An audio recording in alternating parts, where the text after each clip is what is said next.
আমাদের আমির জামাত এবং ইসলামী আন্দোলনের আমির ফয়জল করিম দুজন হাত মিলিয়েছে। এভাবে সকল আলেম ওলামারা হাত মিলাতে শুরু করেছে।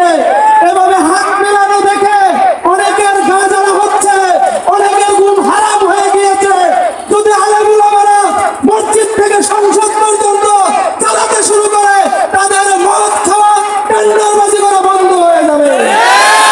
তাই আজকে তাদের ঘুম হারাম হয়ে গিয়েছে। দুই আমির বলেছে আমাদের ব্যালট বাক্স থাকবে একটা বাক্স থাকবে। আজকে দুই আমিরের কারণে বাংলাদেশের প্রত্যেকটি মানুষ ৯২% মুসলমান নতুন করে আবার নতুন সূর্যোদয়ের স্বপ্ন দেখতে শুরু করেছে। তাই আজকে আপনার কাংসাবাসীকে বলবো, আমরা তো মুসলমান, দিন শেষে তো আমাদেরকে কবরে যেতে হবে। এটা প্রত্যেকটি মানুষ আমরা জানি, প্রত্যেকটি মানুষ আমরা মুসলমানরা সেটা মানি। যখন আমি এই দুনিয়াতে এসেছি, আমাকে আজান দিয়ে বরণ করে নেওয়া হয়েছে, আমার কানে আজান দেওয়া হয়েছে। আবার যখন আমি এই দুনিয়া থেকে চলে যাব, আমাকে বিসমিল্লাহি আলা মিল্লাতে রাসূলিল্লাহ বলে রাসূলের দলে তুলে দেওয়া হবে।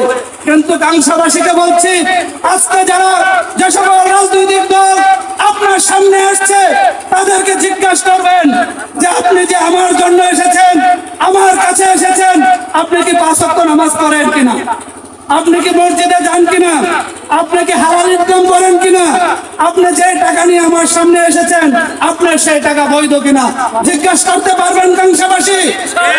এটা জিজ্ঞাসা করবেন। কারণ হচ্ছে যেই নেতা আপনার কাছে আসছে, সেই নেতা তো দুনিয়ার স্বার্থে আপনার কাছে আসছে। সেই নেতা তো আপনাকে পড়ে গেলে জান্নাতের জন্য একটি কথাও বলে না, তাদের হাজার হাজার মানুষের সমাবেশ হয়। কোনদিন কি শুনেছেন এ পর্যায়ে জোহরের নামাজের বিরতি, আসরের নামাজের বিরতি, মাগরিবের নামাজের বিরতি? যে দলে নামাজের বিরতি নাই, কোন মুসলমান সেই দল করতে পারে না।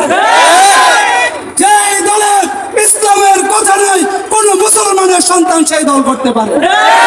কারণ হচ্ছে আপনার প্রথমের জীবনের শুরুতে ইসলাম আছে, জীবনের শেষেও ইসলাম আছে, মাঝখানের জীবনে কিচ্ছু নাই। একটা ৫০০ টাকার নোট, ১০০০ টাকার নোট আপনার সামনে এসে ধরলো, আর আপনার ইমানটা আপনি দিয়ে দিলেন। সেই কাজ কি আপনারা করবেন? কাংসাবাসী সেই কাজ করবেন না।